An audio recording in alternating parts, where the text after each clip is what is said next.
Assalamualaikum warahmatullahi wabarakatuh.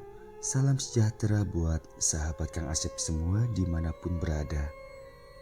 Perjumpaan kali ini Kang Asep akan melanjutkan kisah sebelumnya yang berjudul Tumbal bagian akhir atau tamat, karya Kang Asep Hidayat sendiri. Langsung saja ke bagian ceritanya, namun seperti biasa, yuk kita membaca. Bismillahirrohmanirrohim. Inilah selengkapnya.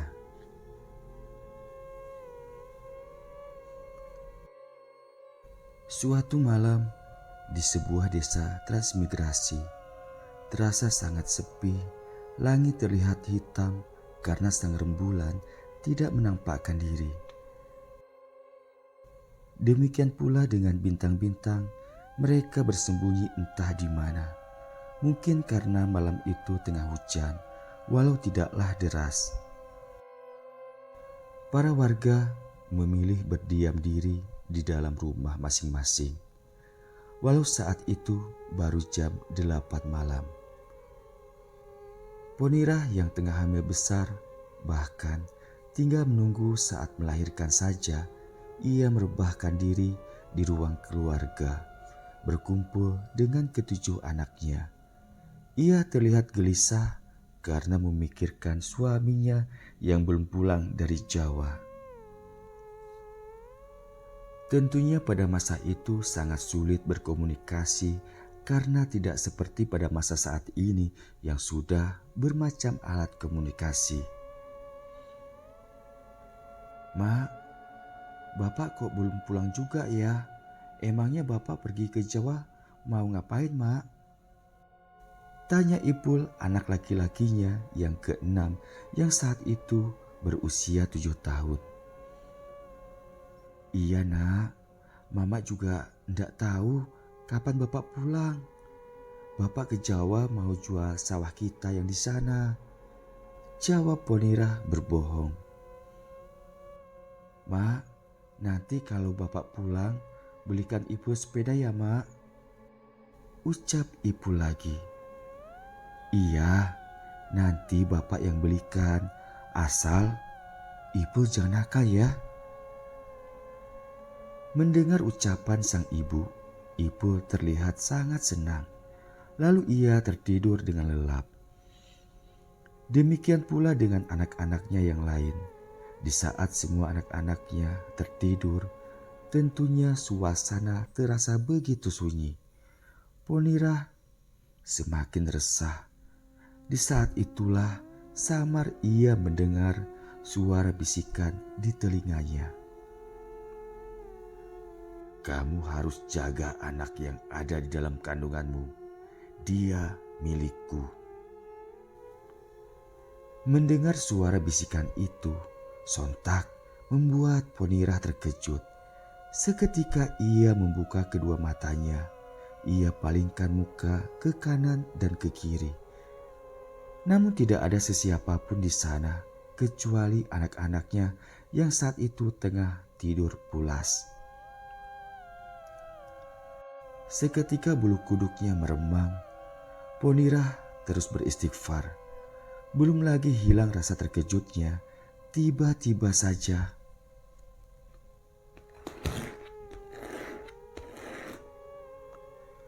terdengar suara seperti cakaran tangan dengan kuku yang tajam di dinding papan rumahnya, di mana saat itu ia tengah bersandar.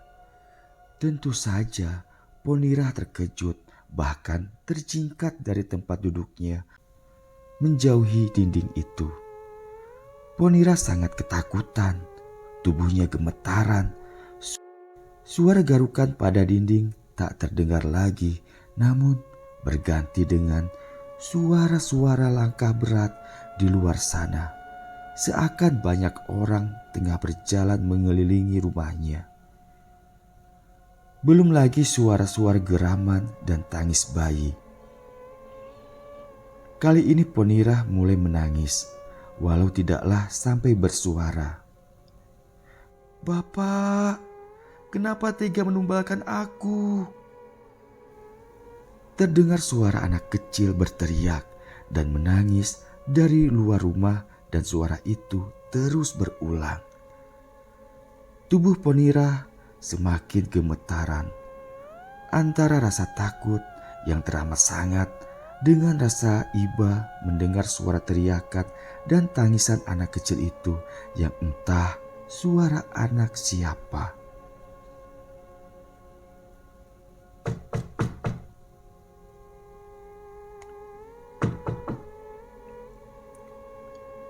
Di tengah situasi sangat menegangkan, terdengar suara ketukan dari pintu depan. Ponira tidak bergerak. Ia hanya diam dengan dada berdebar. Suara ketukan itu terus berulang hingga terdengar suara memanggil. "Mak, buka pintu. Ini Bapak pulang." Demikian suara itu berkata. "Bapak dah pulang," Ponira berkata dalam hati. Lalu dengan rasa ragu dan takut, perlahan ia berdiri dari duduknya, mulai melangkah menuju pintu depan. Setelah berada di depan pintu depan, sesaat ia ragu akan membuka pintu itu. Lalu ia berkata untuk memastikan jika yang di luar benar suaminya atau bukan. "Siapa yang di luar?" Demikian tanyanya. "Mak, ini Bapak pulang. Cepat buka pintu, Bapak capek nih," jawab dari luar. Memang Ponira tahu itu suara suaminya, tapi hanya memastikan saja kebenarannya. Karena sebelumnya ia baru saja mengalami hal menakutkan. Lalu Ponira membuka pintu dan benar saja di depan pintu itu telah berdiri suaminya, yaitu Rajib, tengah memikul karung yang berukuran sangat besar. Bapak pulang, Bro." Begitu ia membuka pintu dan mengetahui suaminya yang pulang. Namun anehnya Ponira langsung ambruk dan terjatuh tak sadarkan diri di depan pintu. Tentu saja hal itu membuat Rajib terkejut dan panik. Bukannya senang ia pulang, justru istrinya malah pingsan.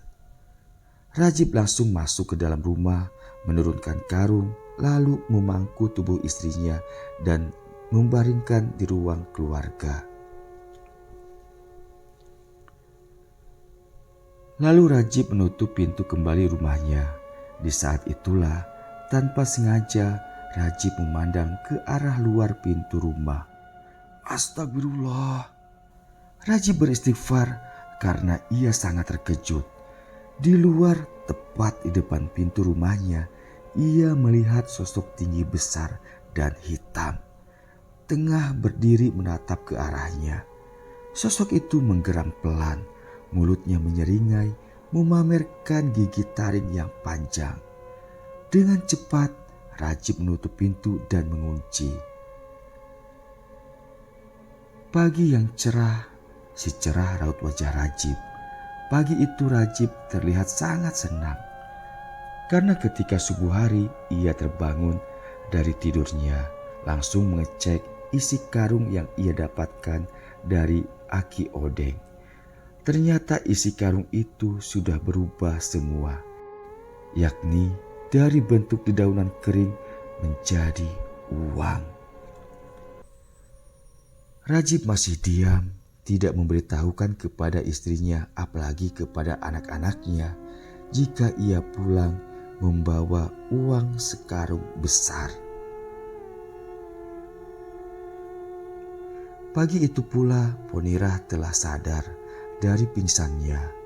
Walau masih terlihat pucat, mungkin rasa takut yang ia rasakan masih terasa di benaknya. Yang membuatnya pingsan tiada lain karena saat membuka pintu untuk suaminya, ia melihat penampakan yang sangat menyeramkan tepat di belakang suaminya. Selain Ponira, yang sangat senang dengan kedatangan Rajib. Ketujuh anaknya juga sudah pasti senang dan bahagia. Di ruang keluarga mereka berkumpul sambil sarapan pagi. "Pak, katanya mau belikan sepeda buat Ipul. Mana sepedanya? Kok nggak ada, Pak?" tanya Ipul, anaknya yang keenam, merengek. "Iya, tenang aja. Nanti Bapak belikan sepeda semua," jawab Rajib sembari tertawa ringan. "Masa iya semuanya sepeda, Pak? Rojak kan sudah besar. Jangan sepeda lah, Pak. Rojak mau sepeda motor aja. Soalnya sekolah Rojak jauh, Pak," sambung Rojak, anak pertamanya yang saat itu sudah sekolah di kelas 2 SMA. "Iya, tenang aja. Nanti Bapak belikan. Tapi kalian semua janji ya sama Bapak, sekolah yang rajin supaya kalian kelak jadi orang sukses," ucap Rajib dengan raut wajah terlihat serius. Singkat cerita, 3 hari sudah Rajib tiba di rumahnya. Dalam 3 hari itu sudah beberapa perubahan yang ia lakukan. Mulai dari merenovasi rumah, membeli sepeda motor 2 unit, beberapa unit sepeda buat anak-anaknya, perabotan elektronik, dan tak lupa segala kebutuhan dan perlengkapan bayi. Tentu saja perubahan pada kehidupan Rajib menjadi bahan sorotan warga kampung. Dari mana tiba-tiba saja Rajib punya uang banyak? Menanggapi banyak pertanyaan warga, Rajib menjawab dengan santai. Jika ia baru saja pulang dari Jawa, habis menjual harta warisan dari orang tuanya. Sebagian warga percaya saja karena memang di desa itu kebetulan tidak ada yang sekampung dengannya kecuali Tatang. Rajib tidak bisa berbohong. Ia berkata jujur kepada Tatang dari mana sumber harta yang ia miliki saat ini. Suatu malam Rajib bertandang ke rumah Tatang. Ia membawa banyak oleh-oleh untuk Tatang. Ya mungkin sebagai ucapan terima kasihnya kepada Tatang karena apa yang ia miliki saat ini, salah satunya jasa dari Tatang juga. Rajib dan Tatang mengobrol serius di teras depan rumah Tatang.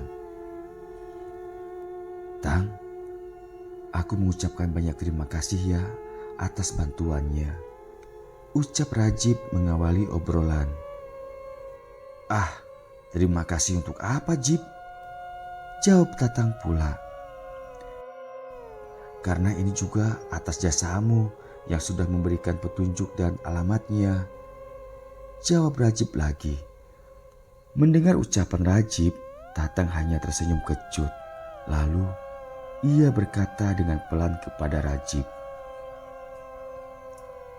"Jib, siapa yang kamu jadikan tumbal?" Demikian tanya Tatang ke Rajib dengan suara sedikit bergetar. Mendengar pertanyaan Tatang, sesaat Rajib terdiam, sembari celingak-celinguk ke kanan dan ke kiri, memastikan jika saat itu tidak ada orang lain yang mendengar selain Tatang. Lalu Rajib berkata dengan suara pelan pula, "Anakku yang masih ada di dalam perut istriku, Tang." Demikian bisiknya ke Tatang. Mendengar ucapan Rajib, sontak Tatang terkejut dan menatap wajah Rajib. "Serius, Jib? Kamu kok tega, Jib?" Demikian ucap Tatang, benar-benar merasa terkejut. "Ya gimana lagi, Tang? Tapi enggak saat ini anakku diambilnya. Tapi setelah lahir dan berumur setahun, Tang," ucap Rajib. Lalu Rajib melanjutkan cerita. "Dan apabila setelah berumur setahun, aku tidak menepati janji, Maka aku sebagai gantinya, Tang. Sambung Rajib lagi semakin pelan. Mendengar penjelasan Rajib, Tatang hanya menghela nafas berat. Ia tidak tahu lagi harus berkata apa. Malam yang dingin dan hening, gelap karena sang rembulan tengah tidak menampakkan diri, menghiasi malam itu. Hanya hujan gerimis yang perlahan membasahi bumi dan isinya. Tiba-tiba saja, keheningan malam itu dipecahkan oleh suara tangisan Ponira yang merasa perutnya sangat sakit. Mungkin saat itu ia mau melahirkan. Melihat Ponira akan melahirkan, Rajib merasa bingung karena saat itu waktu menunjukkan jam 12 malam. Tentunya saat itu jangankan bidan, dukun beranak pun sudah pada tidur. Akhirnya mau tidak mau ia harus memanggil dukun bayi. Namun tidak dia yang pergi, melainkan Rajib menyuruh anak pertamanya yaitu Rojak. Rojak pergi menjemput dukun beranak atau dukun bayi, sementara Rajib menemani Ponira yang merintih kesakitan. Di saat situasi panik, Rajib dibuat semakin ketakutan dengan suara-suara aneh yang ia dengar dari luar rumah.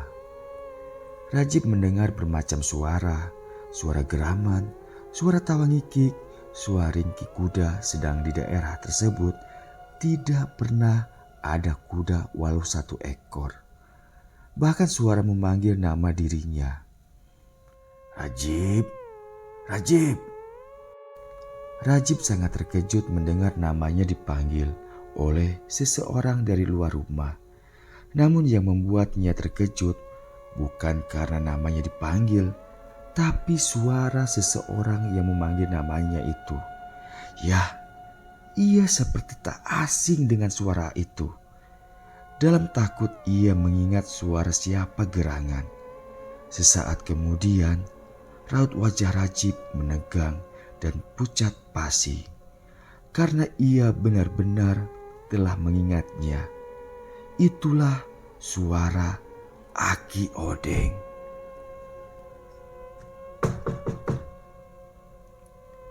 Dalam situasi menegangkan bagi Rajib, terdengar suara ketukan pintu di depan.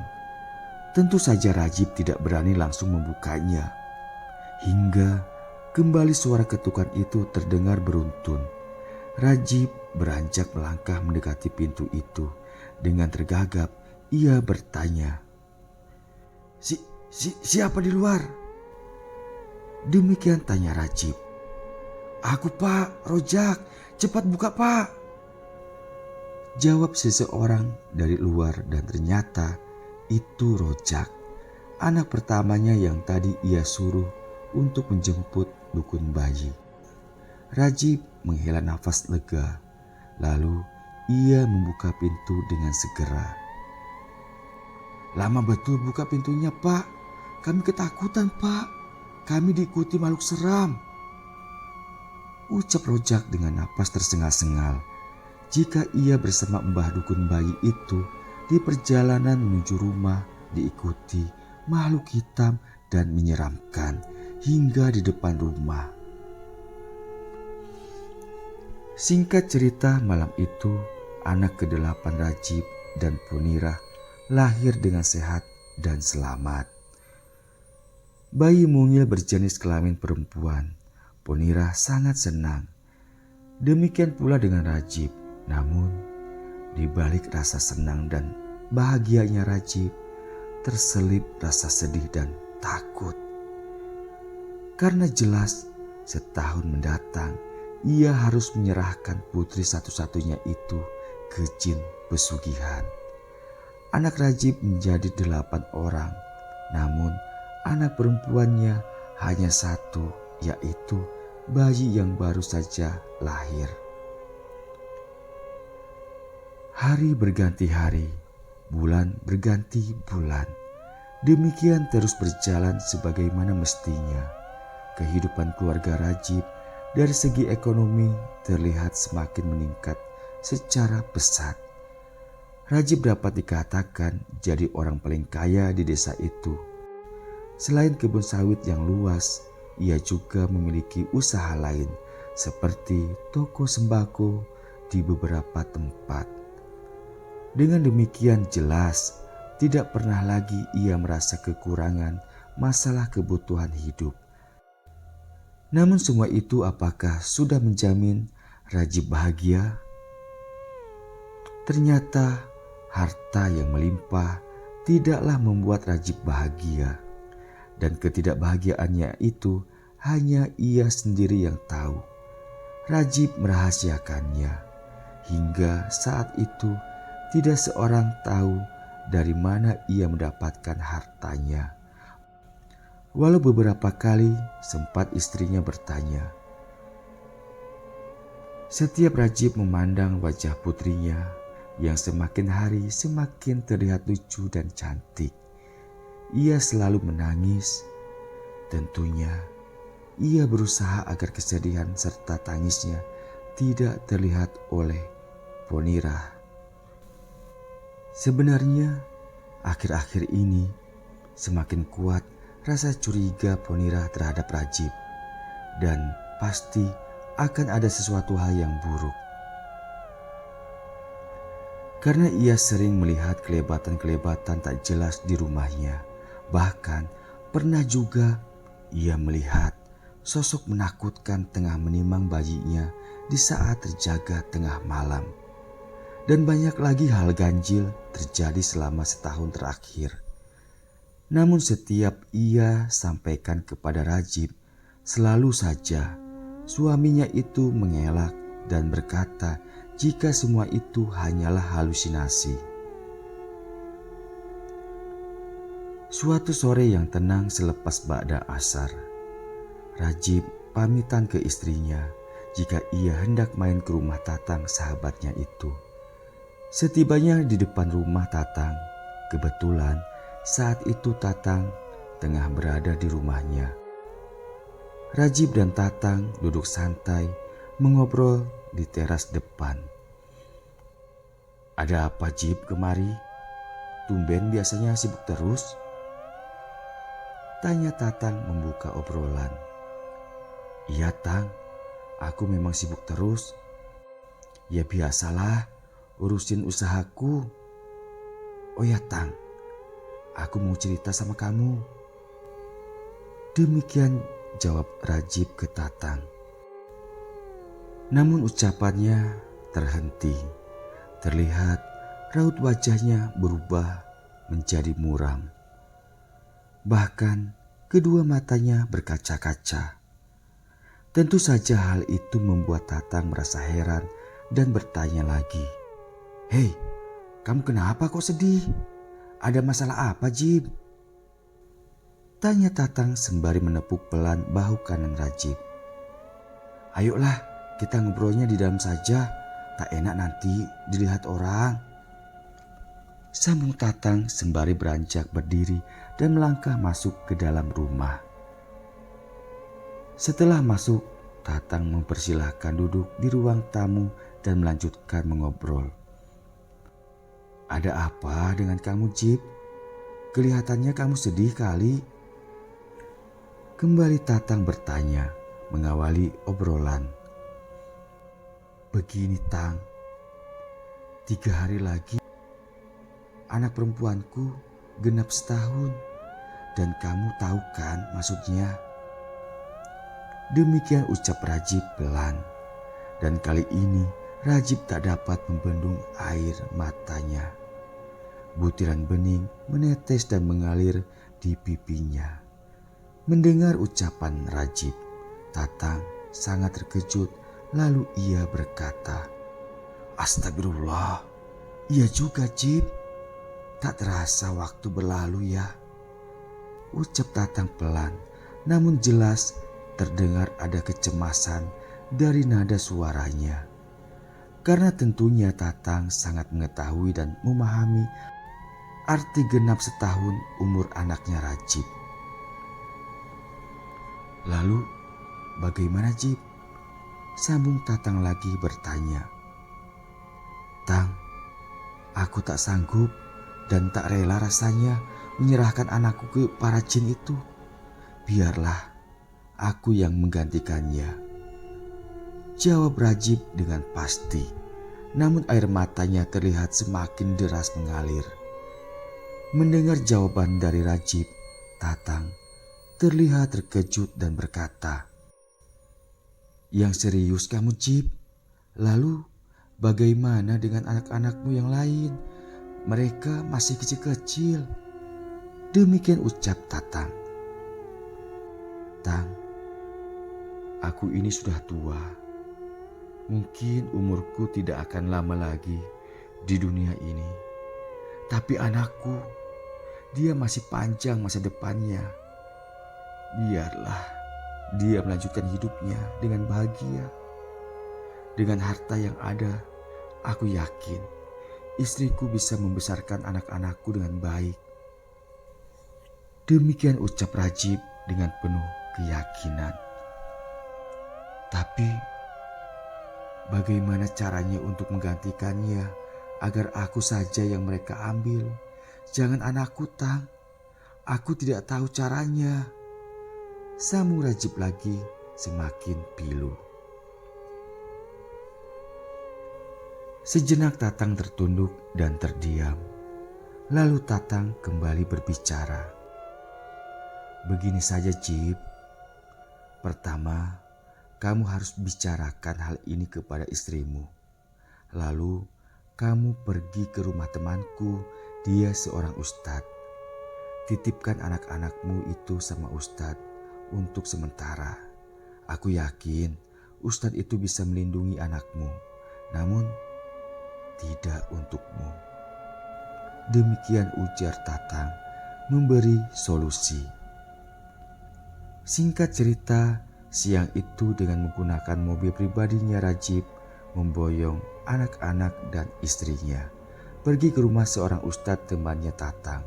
Bahkan Tatang ikut serta bersama mereka. Setibanya di rumah ustadz, yang kebetulan ustadz tersebut tengah berada di rumahnya, Tatang turun dari mobil Rajib terlebih dahulu. Namun Rajib dan keluarganya masih di dalam mobil. Tatang masuk ke dalam rumah dan mengobrol dengan serius kepada ustadz. Terlihat ustadz terkejut dan berulang beristighfar. Tak lama berselang Tatang keluar dan menghampiri Rajib di mobilnya, menyuruh agar segera turun dan masuk ke dalam rumah ustadz. Di saat itu terlihat wajah Ponira begitu sembab. Karena sejak ia tahu masalah sebenarnya dari Rajib, Ponira tak hentinya menangis. Karena tidak ada pilihan yang menyenangkan dan akhirnya ia harus mengikuti keputusan Rajib, suaminya itu, yakni Rajib akan pergi untuk selamanya menjadi penghuni sendang pesugihan itu. Setelah menitipkan anak-anak dan istrinya kepada Pak Ustadz, Rajib berpamitan. Tentunya saat itu saat yang begitu menyedihkan. Rajib menangis, memeluk dan mencium satu persatu anak-anaknya.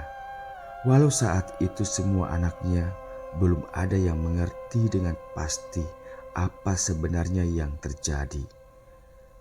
Setelah semuanya selesai, Rajib dan Tatang pergi kembali ke rumahnya Rajib. Kira-kira jam 9 malam, Rajib dan Tatang tiba di rumahnya. Saat itu Tatang memutuskan untuk menemani sahabatnya itu, karena malam itu detik-detik terakhir hidup Rajib. Ya, Rajib akan pergi atau dijemput jin pesugihan sesuai dengan perjanjiannya dengan para jin itu. Ketika baru tiba di depan rumah Rajib, terlihat rumah itu sangat gelap. Karena memang ketika berangkat siang tadi, semua lampu belum dihidupkan. Dari sorot cahaya lampu mobil yang mengarah ke bagian depan rumahnya Rajib, Tatang dapat melihat di beberapa titik rumah itu dengan jelas Sosok-sosok hitam berdiri menatap tajam ke arah mereka. Rajib sangat ketakutan, beda dengan Tatang. Tatang terlihat tenang. "Udah, tenang saja, Jib. Ayo parkirkan mobilmu dan kita masuk." Tatang berusaha menenangkan Rajib. Setelah memarkirkan mobil, lalu mereka masuk ke dalam rumah. Setelah di dalam rumah, mereka duduk di ruang keluarga. Walau semua lampu di rumah itu telah dinyalakan, namun suasananya terasa sangat menyeramkan. Terdengar geraman-geraman tak jelas serta langkah-langkah berat seakan tengah mengepung rumah itu.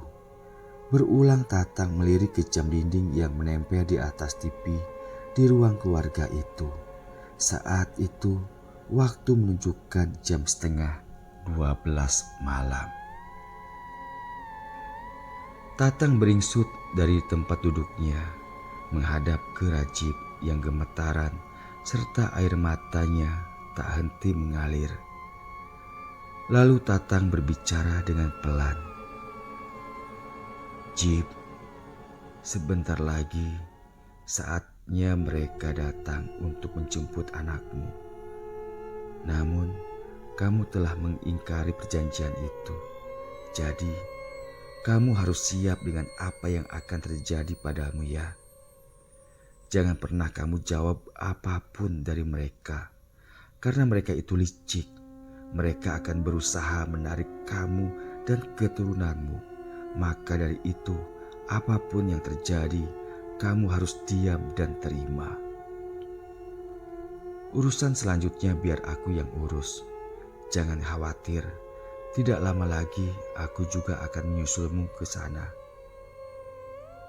untuk mempertanggungjawabkan apa yang aku lakukan.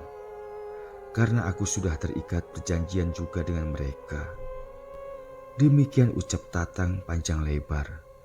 Mendengar ucapan Tatang, Rajib hanya diam dan menganggukkan kepala saja. Rajib hanya menangis dan memeluk Tatang sembari berkata, "Tatang, kamu sahabatku. Aku titip anak-anak dan istriku ya." Demikian ucapnya, lalu melepaskan pelukan dari Tatang. Kemudian Rajib melangkah masuk ke dalam kamarnya dan menutup rapat pintunya. Tinggallah Tatang duduk sendiri di ruang itu. Kembali Tatang melirik jam dinding.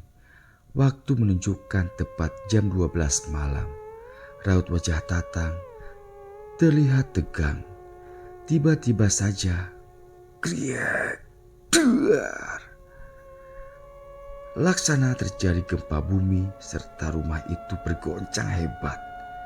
Terdengar pula suara ledakan keras dari kamar Rajib. Sesaat kemudian, situasi kembali tenang. Hening, tak terdengar suara apapun. Bahkan sosok-sosok yang berseliweran di rumah itu seketika lenyap. Namun rumah itu terasa panas serta bau sangit bagai aroma daging yang hangus terbakar. Setelah dapat menguasai diri, Tatang bangkit berdiri dan melangkah mendekati pintu kamar Rajib. Perlahan ia membuka pintu kamar Rajib. Sedikit terbuka, Tatang mengarahkan pandangannya ke dalam. Namun di dalam kamar itu terlihat sangat gelap serta penuh dengan kepulan asap putih seperti ada yang terbakar. Tatang meraih senter besar yang berada di atas meja kecil dekat pintu kamar itu. Lalu dengan senter itu Tatang melihat ke dalam kamar Rajib. Di saat itulah Tatang melihat tubuh Rajib tergeletak di lantai kamarnya dengan kondisi hangus dan tak bernyawa lagi. Innalillahi wa inna ilaihi roji'un. Selamat jalan Rajib. Tunggu aku di sana. Demikian Tatang berkata dalam hatinya. Singkat cerita, malam itu juga Tatang menghubungi RT RW setempat dan meminta kepada RT RW agar kondisi jenazah Rajib jangan sampai banyak yang melihat karena kasihan Rajib. Kondisi jenazahnya sangat memprihatinkan. Warga tetangga mengira jika Rajib meninggal karena disambar petir karena bertepatan pada kejadian Rajib di desa itu tengah hujan deras serta banyak petir. Hingga semua warga bahkan RT RW beranggapan sama, yaitu Rajib meninggal karena disambar petir. 3 hari kemudian, Tatang menjemput anak-anak dan istri Rajib untuk kembali ke rumahnya, melanjutkan kehidupan di dunia ini sesuai harapan Rajib. Rajib mengorbankan diri demi keluarga yang ia sayangi. Walau ya, jalan yang ia tempuh salah bahkan sesat. Demikian akhir dari kisah ini. Semoga berkenan serta dapat mengambil nilai positifnya. Ingat, mencari kebahagiaan dengan cara yang salah bahkan sesat itu tidaklah akan pernah kita dapatkan. Karena jelas semua itu hanya tipu daya setan yang berusaha menjerumuskan kita. Tetap berusaha dan berjuang dalam ridho Allah, serta perbanyaklah bersyukur atas apa yang telah Allah berikan kepada kita. Niscaya kita akan selalu merasa cukup dan bahagia tentunya. Mohon maaf atas segala kekurangannya. Kang Asep haturkan banyak terima kasih. Jangan lupa dukung terus ya channel Kang Asep agar channel ini terus berkembang hingga suatu saat dapat membantu orang-orang yang membutuhkan. Kang Asep akhiri, wassalamualaikum warahmatullahi wabarakatuh.